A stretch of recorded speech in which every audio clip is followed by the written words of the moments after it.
Hello, everyone, and welcome. My name is Norel Doan, and I am the Director of Marketing here at Viking Pure Solutions. And we have been very excited and very much looking forward to hosting this panel discussion today about the hidden dangers of cleaning chemicals and PFAS in school environments, and also wanting to raise awareness about how these chemicals impact the health and well-being of students and staff in our schools. We have lots to talk about today, and so I want to jump right in and introduce some of our panelists. We've got a little bit of a technical difficulty here getting Claire on board, so hopefully we can resolve that here in a moment. But I want to jump in and introduce first Brittany. The Viking Pure team here is very proud of our Green Seal certification, and I'm pleased to welcome Brittany to the panel. She is the Senior Manager of Products and Standards at Green Seal. Glad to have you here today, Brittany. Thank you. Thank you so much for having me, Norel. Thank you very much. Awesome. I'm also pleased to have Keith Watkins join us today. He is the Director of Facilities at the City School District of New Rochelle. And just for full disclosure for everyone, the City School District of New Rochelle is one of Viking Pure's customers. We're very proud to have you on board with us. And we installed our cleaning solution generation systems at their 12 schools in the last year. So welcome, Keith. Thanks for having me, and proud to be a current client, and look forward to the discussion we're going to have today. Thank you. Awesome.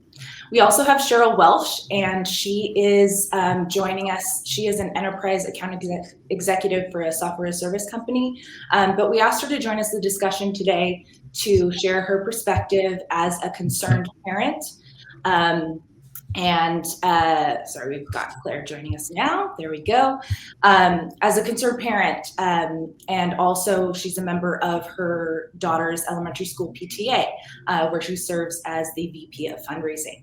Cheryl, thank you for joining us. Yeah, absolutely. Thank you so much for having me. I'm so happy to be here. And Claire, she is the founder and executive director of the Healthy Schools Network, an organization that's fostered the National Healthy School Environments movement since 1995. Thanks for joining us, Claire. Thank you so much. I'm sorry I'm a little late getting in. I got back from New York City last night about 2 o'clock this morning. So moving more slowly than I would wish. Thank you. I'm glad to have you here. I'm glad you could make it.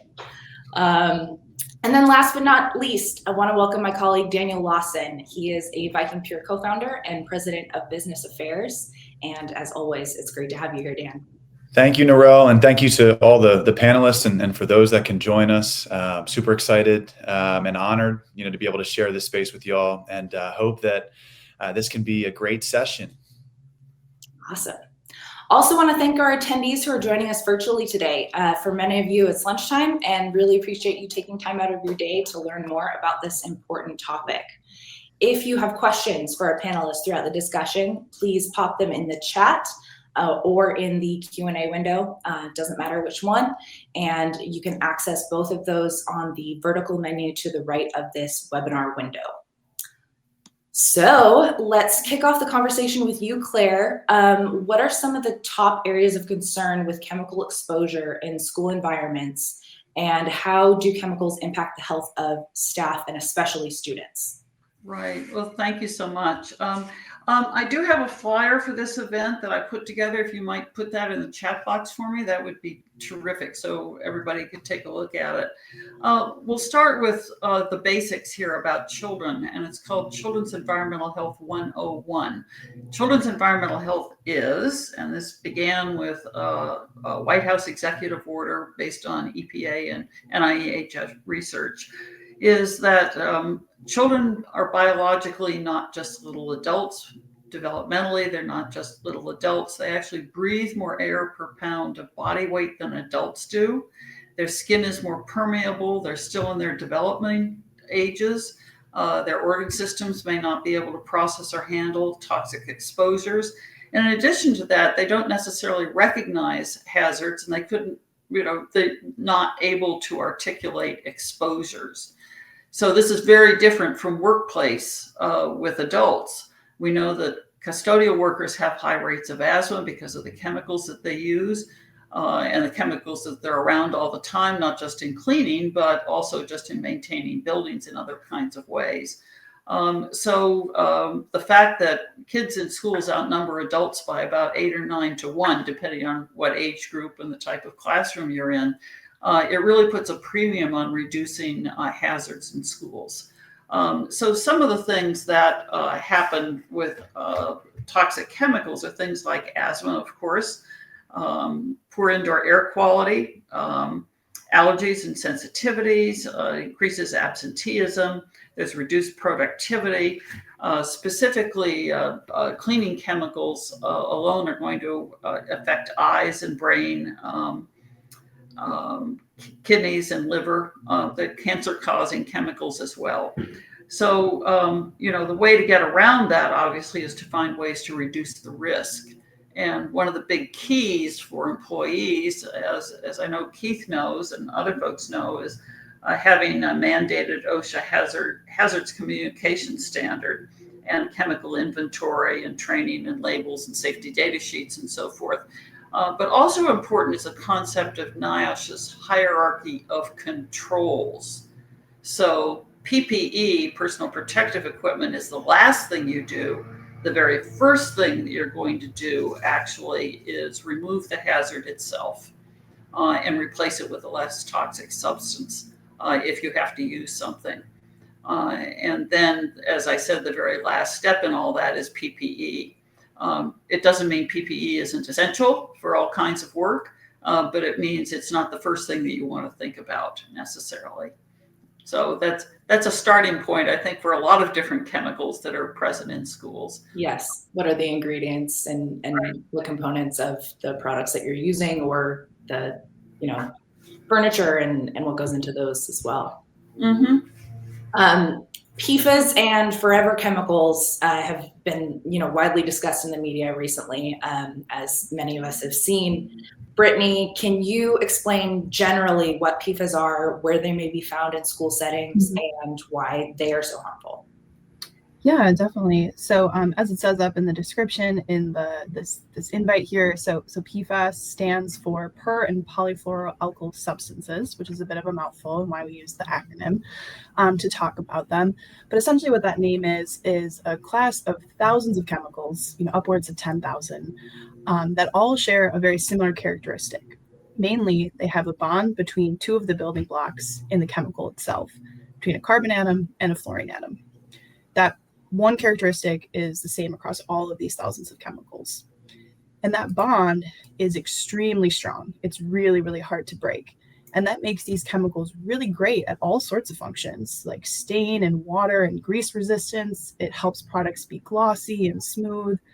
And as a result, they've been used in a lot of applications since the 1940s, like in things like cookware and firefighting foam. I know in the handout that Claire just shared, there's a couple of other product categories on the second page, waterproofing on clothes, paints, floor finishes, and even in personal care products like cosmetics and even dental floss. However, this property that makes these chemicals really great from a product application perspective and a really good solution for manufacturers also makes it really hard to break down in the environment. And that means that they've been found to exist on these really long timescales. So there's some evidence that some will even last for hundreds of years before they'll fully break down in the environment. And because of that, we've found them across the globe, all the way up in the Arctic Circle. We've, found PFAS. We find them in our own blood. We find them in wildlife. They're essentially, worldwide at this point, in water, soil, lots of different things.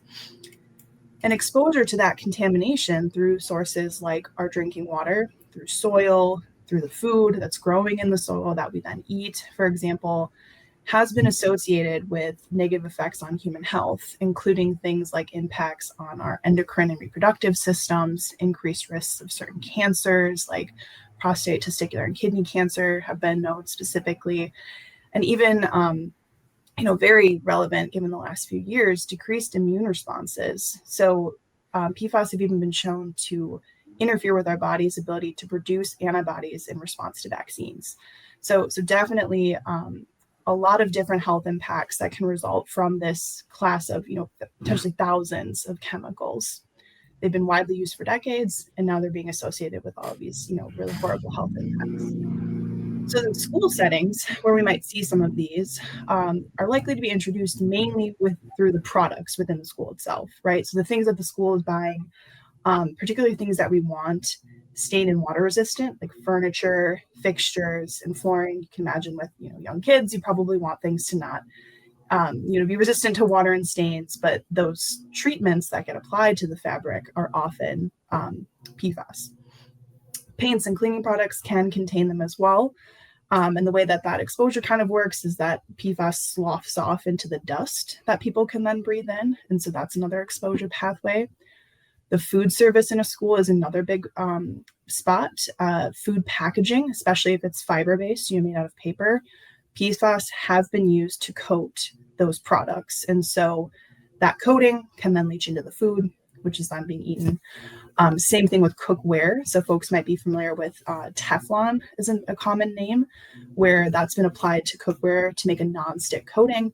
When you're cooking on the cookware, high temperatures, that PFAS can leach into the food that you're then eating. So those are kind of the main product areas that could be in a school. But then the one other area I do want to flag is that unfortunately, PFAS may be introduced at school through the drinking water system, right? Because we have seen widespread contamination across the U.S. of many municipal and private water supplies. So that's just one other area to flag that could be an area that kids are being exposed at school. Thank you so much for that. Mhm. It's scary, really. Definitely. And yeah. You mentioned it's in dental floss. Does that mean we don't have to floss our teeth anymore, Brittany? There are, we'll talk about resources later on as well. Oh.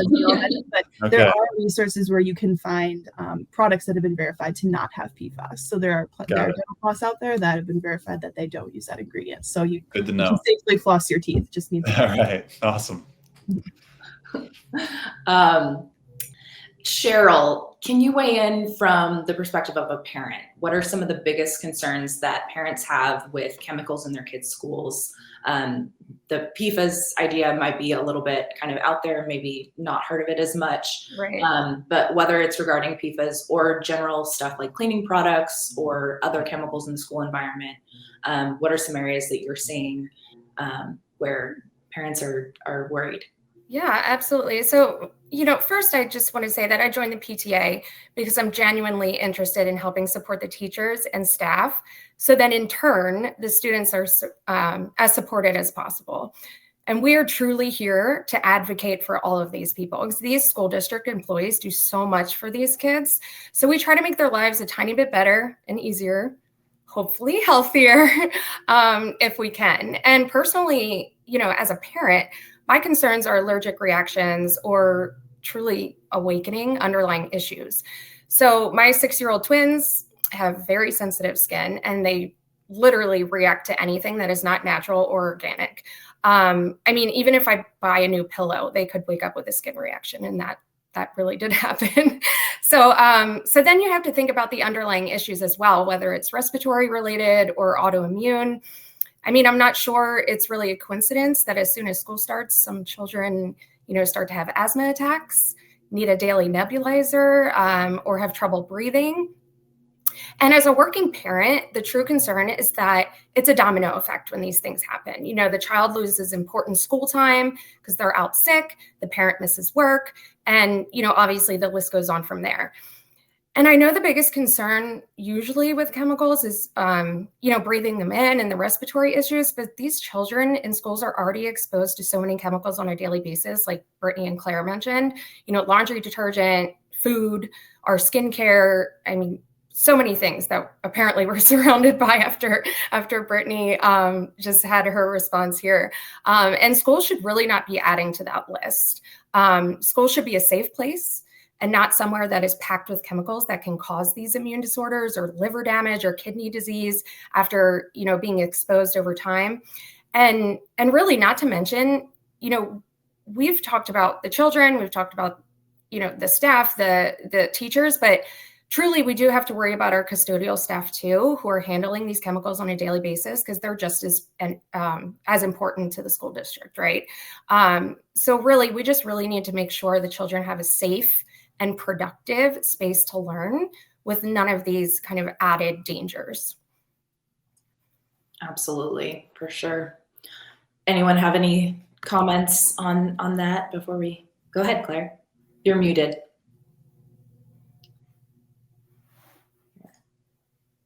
Claire, you're muted. It's okay. Our founding issue was children in indoor air, and a lot of things that you've described are immediate or acute symptoms as opposed to long-term chronic exposures and a chronic illness that later results. And so what we've recommended to many parents, and maybe this will be familiar to you, Brittany, is this issue of the acute symptoms and tracking them. And we found that if you have an old-fashioned kitchen calendar and you keep track of good days and bad days, you may find that every day is a bad day, in which case maybe there's something, something like food that's involved. It's an everyday occurrence. But if it's something like a Monday, Tuesday, and then they're back out at home on Wednesday and back in Thursday and then can't tolerate it and recover quickly enough, you may be looking at a possible school exposure. You won't necessarily know what it is. Mm-hmm. But it's useful to think about it. And I think sometimes a peak flow meter for children with asthma will also show an acute reaction rather quickly. And so for my own son a long time ago, we used to do a peak flow measure before he went to school, and then at lunchtime, and then after school. And sometimes you would find things going on. So it's something to think about. It's something that's really simple to keep track of on a kitchen calendar. Sure, makes sense. Just a reminder for those listening in, if you have any questions, put them in the comment box to the right. We'll be happy to answer those at the end. Keith, prior to replacing your cleaning chemicals and standardizing with the Viking Pure system, what were some of the main safety concerns that you had with the cleaning and disinfecting chemicals at the New Rochelle schools? And did you have to implement extra protocols in order to reduce risk at your schools? Great question. And I just want to thank Claire and Cheryl for some of the things they've said, and Brittany, but a lot of things hit home. And Cheryl, thanks for the nod to the facility staff. I see a lot of folks that I work with on the call, and we tend to get overlooked, but it doesn't stop us from coming in every day and doing what we signed up for. So I do appreciate that nod to the facilities team. Been here about 7 years, and one of the things that in the world of facilities, it's all about standardization. Every facilities director in the world should be doing these top 12, 15 things, whatever we want to prioritize them in. And one of those things, besides indoor air quality and safety and security, should be the standardization of our cleaning chemicals. And for any of you that minimally follow me on LinkedIn, one of my hashtags is always do your homework. And not everything is created equal. I have a history and experience with hypochlorous acid. It's a great technology, but all I would say is do your homework. They're all created a little bit differently, so make sure you understand what your goals are and what you're trying to accomplish. And I think that will help guide you in this world of electrolyzed water. So just keep that in mind. To answer the question directly, is one of the things I noticed was the rainbow of colors associated with our cleaning chemicals. So our disinfectant was pink. Our general purpose cleaner, which was hydrogen peroxide based, was yellow. And as I'm going around from building to building, I'm noticing a dark yellow, a light yellow, a mid-level yellow, a dark pink, a light pink. And I really had concerns. So a chemical that's too weak or too strong poses very similar threats. One's not safer than the other by any means. So I really had concerns. And typically what I found is a lot of that was related to either human error, not paying attention, right? And also any of those wall distribution systems that relied on metering tips or some sort of dilution control. I was pulling these little metering tips out that either looked like somebody had kind of jerry-rigged and tried to widen, because we all have the mentality, unfortunately, of more is better, and that's not always true. But the metering tips were stuck, they were gummed up, they were missing totally, either manufacturer's fault or human error again, someone taking it out, trying to get more product. So I had some major concerns. So I really wanted to find something that kind of eliminated the human error for the most part. Nothing is totally human error free, but with this system, it's really just a couple of steps, visual and the addition of salt, that would really take care of all those issues that I was noticing as I was walking my 1.8 million square feet here at 11 different locations. So we have a great program called our Foundations program. It's a special ed based program where at like 10 o'clock in the morning, about 35 of our special ed students put on a facilities t-shirt. They get a badge just like mine. Thank God they don't have my picture. But they go out into the buildings and they're cleaning glass. They're spotting the carpet. They're wiping down cafeteria tables. They're cleaning hallways. They go outside and pick up our grounds. And, there's a nice little PR piece to that too. But I have to genuinely say, especially at our high school, which is about 520,000 square feet with 3,300 students and almost 400 staff. It's a ridiculous building. Nothing should be that big, but the impact these kids are having is amazing. And seeing them with these products in their hand that do not require any PPE, that are not really that leaving biofilms, I'm not worried about triggering any allergies or asthmas, because 1 in 11 kids has asthma, right? So calculate that through 3,300 kids just at my high school. How many kids could potentially be affected by asthma? And if we're adding something to the air and negatively impacting our indoor air quality, as Claire said, yes, as the facilities director sitting here talking, I'm worried about the immediate threat and the immediate safety hazard. But what about that long-term effect? I've got less than 3 years and I'm retiring. What about these kids who haven't even graduated high school, haven't even thought about what their career is, about their spouse, about their family life, about their whatever they're doing in life? We want to make sure that what we're doing and what we're bringing into the learning environment is not having a negative impact on our students or our staff or our community. The other part of that question was, did we have to implement any extra protocols? No, that was the benefit that maybe not have what was really known ahead of time, Norel. Actually, it made it so much simpler. We have 2 products to choose from, and if you screw it up, it's okay. But the training is easier. The PPE is easier because it doesn't require it, even though, like Cheryl said, even some of my own staff have sensitive skin issues. They have other issues, which that was one of the comments that we got right away was, clean doesn't have a smell, right? So if you can't smell it, is it really happening? But people were noticing that I always would normally have their PPE on. And the minute they walked in the door, they put on their PPE and it would stay on until they left. I'm seeing these folks using our products with no PPE. So obviously they're feeling safer. They're not having the same reactions they did to other things that are leaving the biofilms that are, have different qualities of the chemicals, whether it be quat-based. The things that would be lingering that, always concerns a facilities director in the back of their mind. But that was an added benefit that it actually took us back to a square one with 2 products. And a lot of the safety concerns we had with the other products were no longer there. Awesome. Thank you. Yeah, I was thinking more with the protocols in order to reduce risk, extra protocols, that is, kind of like before the Viking Pure system. I know we've talked before about how some products you could only use at night when the students weren't around. Yeah, we had this little thing known as COVID, and nobody had a play. I didn't have a book on my shelf. I do now. What we learned from COVID.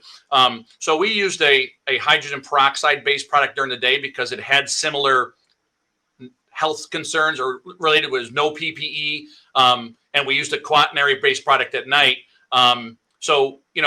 We know that builds up, creates sticky surfaces, have a negative impact on our indoor air quality. All of those concerns are now gone. Our furniture, some of the comments were, looks brighter. You can actually feel the surface when you run your hand on it. You don't feel like a barrier between your hand and the surface. And, the obvious parts of this on-site generation stuff is that I have no more expired products. I don't have to worry about a lead time if someone says, I can't ship that to you next week. I have no more recycling or packaging to worry about. It's all on-site. I never run out of product. There's other benefits, the environmental impact, obviously. There's so many other benefits that we didn't even realize until we installed this. We did a pilot school, which was great. And then we implemented it across district wide, but we are a little over a year now and we're very happy where we're at. Awesome. Thank you for sharing that. We're now starting to see, and I know Keith mentioned, COVID, we're now starting to see the consequences of chemical misuse and overuse during the pandemic, which unfortunately in some schools continues to this day. Dan, why is more not always better, especially when it comes to disinfecting?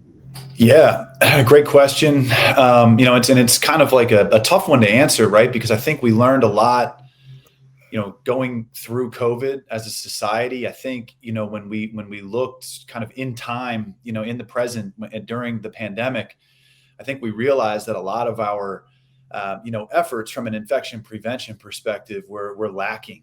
I think it changed society in a positive way to be more cognizant, of their environment and the effort that it takes to create a safe environment. So to say that, people, cleaning more today is a bad thing isn't necessarily the case, but I think that it does, raise an excellent point in the sense of, is cleaning, more or disinfecting more, that much more, effective? Well, when you're considering the product that you're using, yeah, definitely. It's a concern that we need to, to look out for. We're learning a lot about, the general ineffectiveness, associated with what I think we would traditionally consider very effective products because of their ingredients or because of their, kind of their toxicity level, et cetera. Gone are the days, hopefully, and we're super passionate about bringing awareness to this, at assuming that a product is effective because it maintains a toxic profile. Unfortunately, from a clinical perspective, some of the things that we're learning are that a bacteria's ability, to adapt to an antibiotic, for example, is extremely similar and often reflected, with the disinfectants that we're using more traditionally. And we're kind of learning it's the same reason why, in both categories. It's these residues, that are left either in our body or on surfaces that create this opportunity, for a germ to adapt. We've, got multiple now peer-reviewed, published studies showing this happen with quaternary ammonium, compounds, which are, an industry standard, in a lot of different applications for floor care, glass surfaces, stainless steel, et cetera. But the more that we learn about them, I think the more aware we're becoming, not just to, I think, the short-term challenges associated with these products, the stickiness, the residue, the streaks, that we see, on surfaces after we're using them, leaving this impression of the surface not being cleaned. But really also to the long-term, challenges of that, and knowing that if you were to take that stickiness and strip it back off of the surface, there would be thousands of viable colonies of bacteria, living, in that environment. So cleaning more definitely is better. I think as long as we know the types of products that we're using and their long-term effect on the surfaces that we're applying them to. Products that don't have a tremendous amount of ingredients, that are unlisted oftentimes, kind of on the back of the bottle, that can reside on these surfaces for long periods of time, can lead to these toxic challenges, as well as these challenges associated with adaptive resistance. And, the last, I think we counted as a society, we have over 53 million students, over 5 million staff, serving these students throughout the country. And according to the EPA, upwards of half of them, are experiencing challenges with indoor air quality, chemical exposure, exposure to things like asbestos and lead, which is just, crazy to still think about. So, I think there's still an opportunity here, to provide awareness and just general education to what else is out there. Hey, Claire, I saw your hand pop up there. Go ahead and. Well, I on the topic of disinfectants, it's important for everybody to realize that EPA registers those for effectiveness because they are pesticides. Yes. They deactivate organisms. And so when you're practicing hygiene theater and spraying disinfectants all over dirty lockers and doorknobs and all the rest of it, you're actually not disinfecting anything, number one, because the surface has to be clean before it can be disinfected. And secondly, you're actually spraying the classroom with pesticides. So that's a really bad idea. The other thing that goes with that are disinfecting wipes, and they are clearly marked not for use by children because they're pesticidal products. And so the notion that you get 2-for deals from Lysol and Clorox and a lot of other places to wipe down surfaces just means you're handing them to kids to apply pesticides. And so I think that's really tough. On the flyer that we did a webinar, hour and a half, I think, webinar with Green Seal and TURI, the Toxic Use Reduction Institute at UMass Lowell. And that was really to try to get to the role of quote unquote safer disinfectants. And Green Seal has really done some cutting edge work on that as well. Yeah, thank you. Thanks, Claire. And just mentioning Green Seal, we have a guide for, safer disinfection guidelines as well that, I'd be happy to share with Narelle to send out to folks. Yeah, I'm planning, Claire has a couple of other resources in addition to this flyer. And I was going to send it out in an email to all of our attendees today at the end of the event. So if you want to shoot that over to me, I'll include that as well. Yeah, definitely. Awesome. Any other comments from the panel before we switch gears to the good stuff? How do we fix this? Yep. I'm going to jump in real quick. Just be aware that Claire is not only a wonderful woman, but she comes loaded with ammunition, just so you folks know that. I've enjoyed our friendship for many, many, many, many years. Just got me, someone mentioned Clorox and Lysol, so I'm going to jump on my soapbox here real quick. It's all about marketing and it's all about misinformation that they don't want you to understand. Take a look at a Clorox or Lysol bottle and look at the front. It's all about log reduction, your 99.9, but read the back.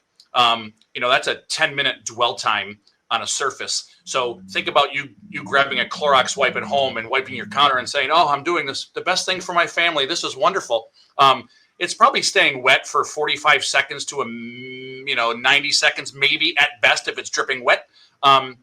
You've really done nothing except leave a biofilm to dry and impact your indoor air quality. So, and you'd need to use 5 of those Clorox wipes to do what it actually says on the front of that bottle. So before you get sold a bag of goods, just understand that surfaces should always be pre-cleaned first, because your dwell time and your soil load will greatly be impacted if you don't clean first. But on a cleaned surface, we feel very confident with the product that we've chose to have a 1-minute dwell time on a pre-cleaned surface. So just keep that in mind when you're doing your normal cleaning and disinfecting protocols in your learning environment. So thank you.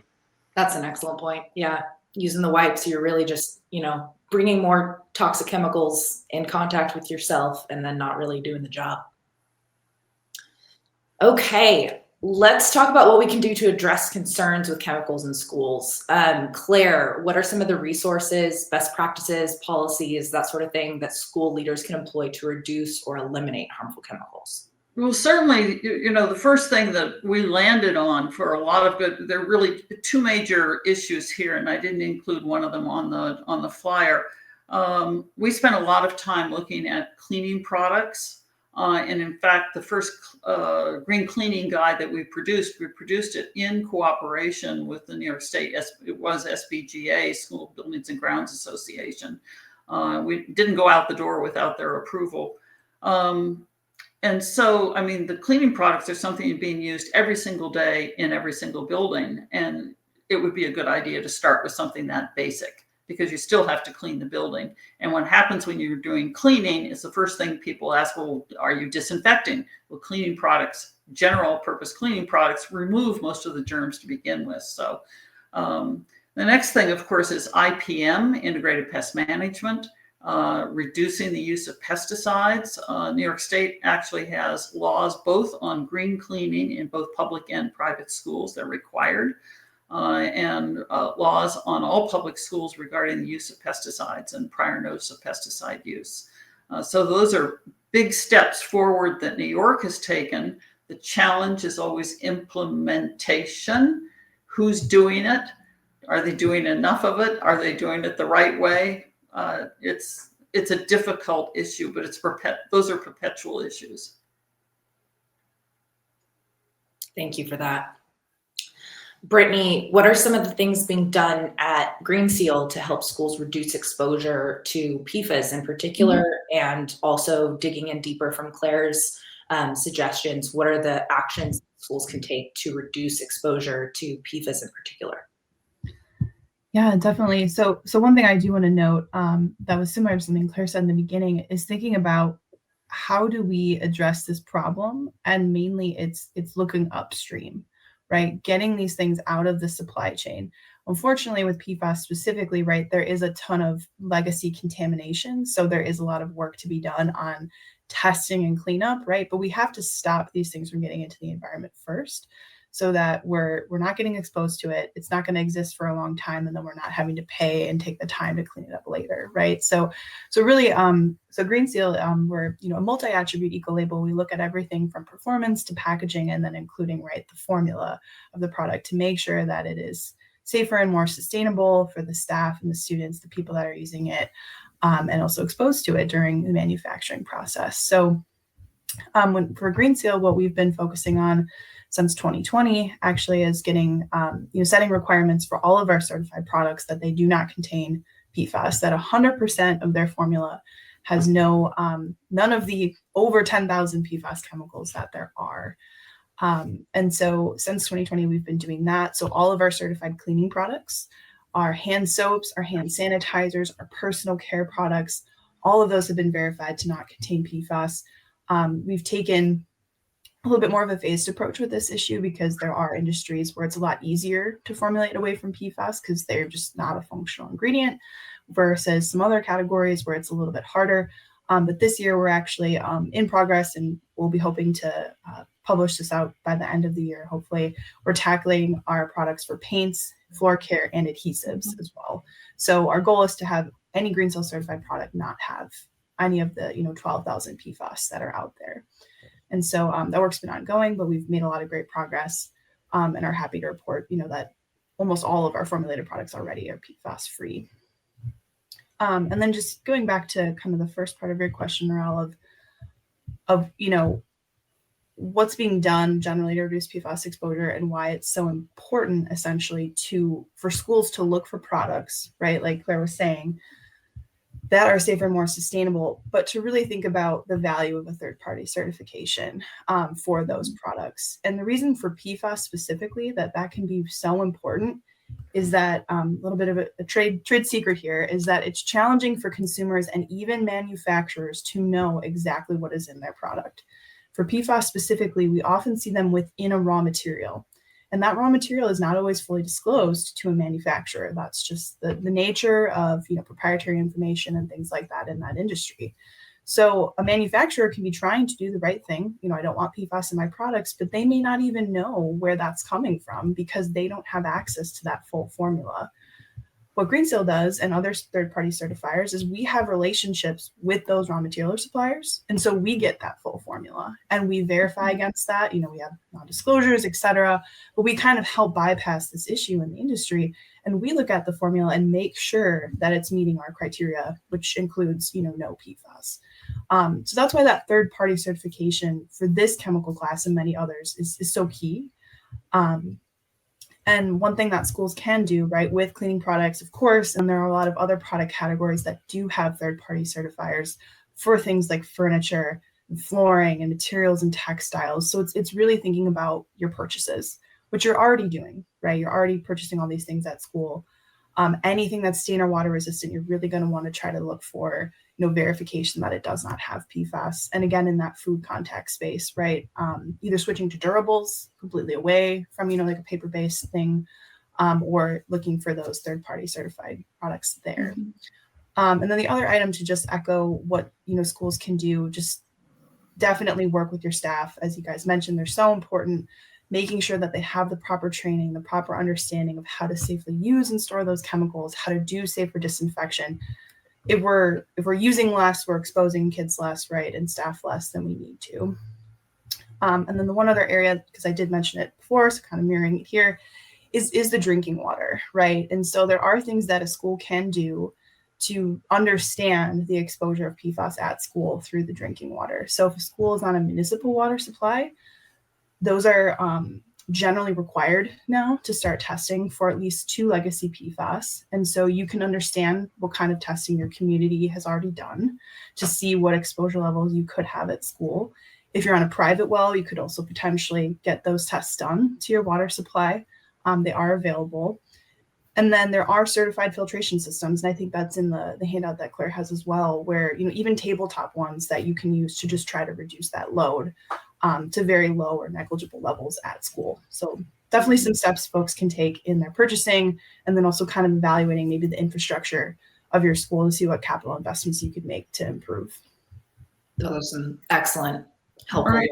There, in addition to the custodial staff or the facility staff, there's another set of people, and those are the people who have physics labs, chemistry labs, art labs, vocational ed classes, and they have legacy products that are sitting around in old cabinets and old shelves. And this gets to a requirement to do chemical inventories and clean out your inventory, which is why the lead picture on our flyer actually came from New York State Department of Environmental Conservation in a school chemical clean out. And it's a pickup truck filled with awful, mishandled, mislabeled old product. So that's another source of potential chemical exposure in school. And of course, the other one, which does affect everybody in the building, is if you're doing a renovation and you're in an old building that has embedded lead, embedded asbestos in all kinds of places, PCBs in tiles and light fixtures and so forth. There are a lot of sources of a lot of chemicals, and it really takes a lot of management. And we're so delighted that, somebody like Keith, as smart as he is and as great as he is, and we wish every single school facility director was right up there, and all the custodial workers as well. And there are not enough of them. And I think it's important to say there's not enough staffing on the facility side, because if you don't have people, you just can't do it. So one of the tips about green cleaning is for classrooms is not just the kids handling wipes, which they're not going to do, is leave a classroom ready to be cleaned. Pick up the papers, blah, blah, blah, and so forth. Pick up papers, move the desks around, make sure it's ready to be cleaned by people who don't have enough time to do it. That's a good point. Cheryl, how do you and other parents communicate your concerns about chemicals with the school board or other decision makers to bring about change? And do you have any particular tips or strategies for a successful partnership between parent and school on this issue?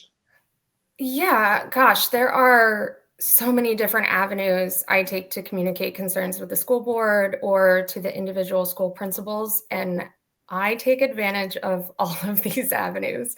I can email the superintendent or the principals directly, or I chat with them via Facebook. I join the community Facebook pages and can be vocal that way. I attend school board meetings and I'm vocal to get others concerned and back up the issue. Or, there's technology to communicate with the teachers with apps like Talking Points or the S'more website. And also, obviously, of course, I attend all PTA meetings. And, by the way, you don't have to be a member of the PTA to join these meetings, and you don't have to commit any time or money to the PTA to join these meetings and voice your concerns. Everyone's welcome, and we all want to hear from you. But if you're not, really comfortable with being vocal, or, you don't want to be kind of that squeaky wheel, you can always email one of the PTA officers like me as the Vice President of Fundraising. Just email us directly and we can be your voice, right? We're all more than happy to be the voice for anyone who's nervous or uncomfortable about speaking up. And really, it's not hard to find that squeaky wheel. I'm always more than willing to be the squeaky wheel for anyone. So there's, just go to the school's website, wherever your children go to school. Find the email addresses, find the meetings. They're all posted everywhere. Find the Facebook pages and just, try to get involved that way. And like I said, if you're not comfortable, find someone who is, and they can be your voice. Right. There are a couple of structures in place in the regulatory system that help with that. One is that school districts are required for more than 20 years now to have health and safety committees on which parents serve and which can take up and resolve difficulties, hopefully. The other is for children with particular healthcare needs. There are individual health plans or 504 plans that can be modified to make sure that the facility is adapted for their use. It doesn't change the educational program, but it is an individual health plan, and you might want to specify no pesticides, no whatever.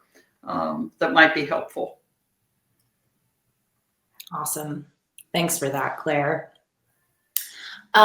Let's get into a practical solution facility directors at schools can consider as it pertains to replacing harmful cleaning and disinfecting chemicals in particular. Viking Pier's electrolyzed water technology provides schools with an alternative to having harsh or toxic chemicals on site for these practices. Dan, can you explain what electrolyzed water is and why these solutions are so much safer for cleaning and disinfecting in school settings? Yeah, electrolyzed water, is a very established technology. Viking Pure is one of a few different, manufacturers kind of in this space that produces a machine that's called a generator that mixes water, salt, and electricity together to create two very powerful solutions that are intended to replace, the variety or the rainbow, if Keith will, of products that are just kind of traditionally used in these types of environments. What happens inside of the electrolyzed water generator is a basic separation of salt, sodium chloride, into its two main ions, chlorine and sodium hydroxide. Those solutions are then mixed with fresh streams of water, and the output are two ready-to-use concentrations, that are equally effective in regard to the application that they're intended. The first product is an EPA-registered hospital-grade disinfectant. The second product is a kind of multi-purpose cleaning and degreasing solution, that can be used on any type of surface or in any type of application, ranging really from like carpet cleaning, shampooing, extraction, all the way through to glass cleaning. Many times when these technologies are implemented into a school, there's a technology that's installed that acts as an appliance, and the two solutions then are generated in unlimited amounts on site. So, to Keith's point a few minutes ago, managing inventory, ordering, storing, products, kind of becomes, I think, a thing of the past, in the sense that, each school, from an autonomy perspective, produces all of their needed products in this ultimately sustainable way. Speaking of which, many schools, have tremendous environmental oriented, initiatives, sustainability initiatives. They're looking at ways of conserving power and reducing, their overall, kind of energy footprint. This is kind of a way that, can also be considered, in those efforts, obviously removing toxic chemicals from the environment as much as possible, and producing, on site, these types of technologies. So I think the way that a lot of people, familiarize themselves with electrolyzed water is it's a very similar technology that's used in saltwater pools, where you use salt to create free available chlorine to disinfect the pool water. And that, a lot of people know that they may have saltwater pool in their backyard. These types of products are very similar to that. These generators produce it in a very similar way. We're essentially bottling, those products, and teams like with Keith are using them for all of their environmental cleaning and disinfecting needs. Thank you for that. Keith, anything else you want to add in terms of safety or the solutions themselves? I know you, quote unquote, did your homework. And I know you spoke earlier about the safety, benefits that you experience with these solutions, but wanted to give you a chance to follow up on that. Yeah, I think my outlook was a little bit different because I had almost 6 years experience with hypochlorous acid solutions. So I had kind of a head start, so to say, and I knew what I didn't want, and I knew what I didn't want to experience moving forward. There's other attributes associated with certain products that leave a white residue from the salt that's still in the product at the end production point. Corrosion of panic bar hardware, anything that's got a metal coating. These are some of the things I've noticed with other hypochlorous vendors or products. So for me, it was a no salt end use product, which even made it safer than the technology itself. So I'm so glad that there's other entities in this world and this certain scientific chemical process, because the more that we can communicate it and the more that we can share it, I think it'll gain even more traction. But for me, having 5 or 6 years experience with another product, I knew what I didn't want in my next product. So that was a huge benefit for me. I would just say, the safety benefits, you got two choices. You got blue and red. General purpose cleaner, which I'll put that general purpose cleaner in my 34 years. I'll start November 1st. And Claire, almost 10 years ago to the day, we changed our name from the New York State Superintendent's Building Ground Association to the New York State School Facility Association. So that shows how old I am, not you. You look great. I would just say that that general purpose cleaner for carpet spotting and glass cleaning and some of the degreasing, stainless steel, it is an all-in-one product. And when you hear that, people like myself get a little skeptical. Yeah, sure it is, right? I still need my 5 products. I'm here to tell you, with all my experience, and I'll throw it out there, that product does a fantastic job for all those things. I've tried it myself. I don't ever speak from other. I do it myself, and I'm here to tell you it works. So if you look at some of the other accolades, the green seal, the wool safe, the Omri, the food grade safe piece of it, that's huge for us too, because we do use this in our food prep areas, and we do use it where food is being prepped and made and packaged for our students. So that was another attribute of this that just fell in line and making it kind of all encompassing and allowed us to structure. We have a huge Green Schools Committee initiative here. It's got students, it's got teachers, it's got PTA folks. Thank you, Cheryl, for your service. It's got all of the folks on it. We had our 2-hour monthly call last night. Thank you very much. But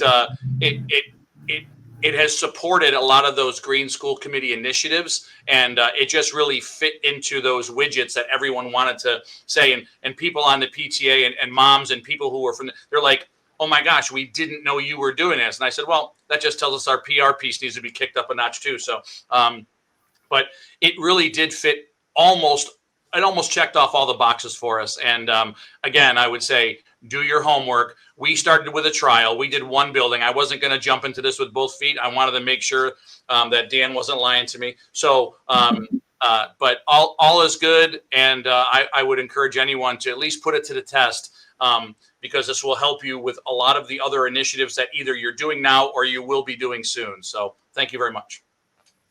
Awesome. Thanks, Keith. We are getting low on time, but wanted to give you guys one last opportunity to comment before we sign off here. It doesn't look like we have any questions, but if any come through, then. On terms of the legacy chemicals that are in schools, the lead and asbestos and PCBs and so forth, one of the most challenging times for anybody to be in an old building is when it's under renovation while occupied. And that is a great source of all kinds of exposures. There is state regulation on that you have to separate the dust and the fumes and all the noise and so forth, and the workers from whoever is in the building and required to be in the building. Kids are required to be in the building regardless of what's going on. So that's something to pay attention to. It is in law. If you are in a school that's going to be renovated, the best thing to do is try to put that specification into the contractor's work, that the work has to be done clean and the fumes and dust have to be isolated and away from the people. And it's part of a NIOSH hierarchy of controls. Everybody should become familiar with that and do that. I do have a question, actually. I'm not deeply familiar with electrolyzed water, and I'm wondering, I know there's several different kinds. maybe Dan can explain like 2 or 3 different kinds of electrolyzed water and what they really do. Yeah, sometimes, technologies like ozone, can be confused with electrolyzed water because there's like, on-site generation. But when it comes to, e-water, the biggest differences, I think, between, the manufacturers out there are just some of the way that the solutions are processed and the overall chemical composition of what the output is, in the end. One of the biggest challenges in this industry for the longest time, which I think, really inhibited the technology's adoption into, environments like schools where, infection prevention is of the utmost importance, but so is maintaining the aesthetic, the beauty of the buildings, was the fact that these solutions traditionally, had really high concentrations of salt in their final product, so that, although you were generating these solutions using these ingredients and getting these great non-toxic outputs, when they were applied to the environment, they would corrode or create, salty residue, et cetera. Viking Pure, patented the salt-free, process. So, having an opportunity to create these solutions without a salt concentration in the end really does increase, I think, the applicability of these products in a handful of different industries where, again, maintaining the aesthetic is as important, and some, if not more important than infection prevention. Outside of that, though, the solutions really don't differ, that much. There may be small intricacies in the setup, the footprint that these machines take inside of your facility, how quickly the solutions can be regenerated, whether or not they possess these important regulatory credentials like EPA registration, Green Seal certification, OMRI, things like that. But yeah, I hope that answers your question, Claire. It's very helpful. Thanks. There is a chat box question, I think. Yes. From Tim O'Donnell, my staff will ask the question, this all sounds great, but will it clean? And yes, our cleaner is a fantastic emulsifier and degreaser. Dan, do you want to speak to that real quickly before we sign off? I mean, honestly, I would prefer that come from Keith. I mean, I'm just the sales guy over here, like let's let the expert talk to it. Well, thanks, Dan. And you are a great salesman, but what makes you great is the truth, and you speak from fact. You're not just trying to sell some sort of snake oil. So Tom, great question. I have 127 into my department. As I said, a little over 1.8 million square feet. I would say let your staff tell you some of the feedback I got from my staff, and I'm not talking about new staff. I'm talking about tenured staff that have been in my group for 25, 30 years. They talked about how some of the older furniture all of a sudden looked brighter, how there was no heavy perfumes or covering ups of things, because clean does not have a smell or a scent. They talked about, like I said earlier, when you touch the furniture or you touch the glass, you actually feel like you're touching that product now. There's no barrier between the touch and the furniture of biofilms and heavy laden products building up. So I would just say, give it a try, do a building. Bring Dan in if he's your regional guy. You'd be lucky to have him if he is in your region. They have a great staff. I've met folks in the past year and a half at conferences and some professional development opportunities. The other piece that wasn't touched about was the actual online training that all of my staff, all of my building leads, custodians, and plant managers have taken, and they absolutely loved it. It's very easy. It takes a little over an hour to get certified for the Viking Pure 101, but it talks about proper cleaning, proper disinfection, what is hypochlorous acid, the use of microfiber so that's just as good as any product you can put in your staff's hands, is the training that's needed to support it. But I would say, hey, don't let me tell you, try a building, go from there.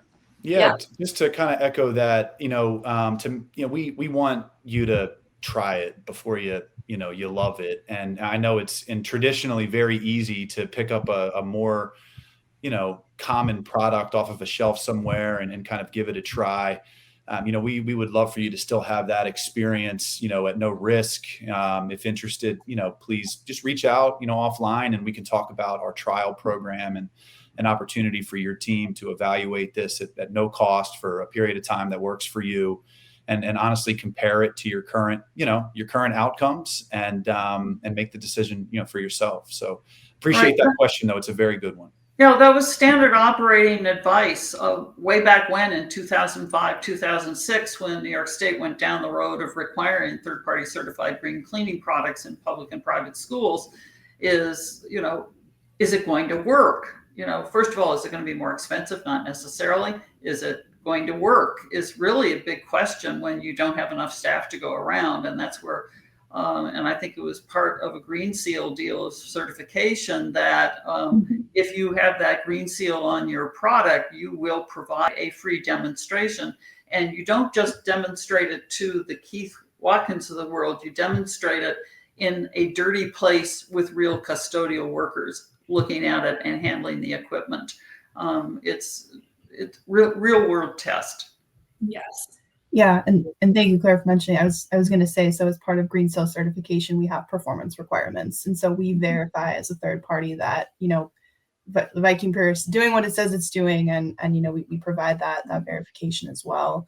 And we've had, not saying this happened with Viking Pure, but we've had products reformulated in the past because they did not meet our performance requirements, right? And so we believe that's a huge part of greenwashing, is that it has to work and be safer and more sustainable. Otherwise, it's not an effective product. And so that's our certification helps provide that verification.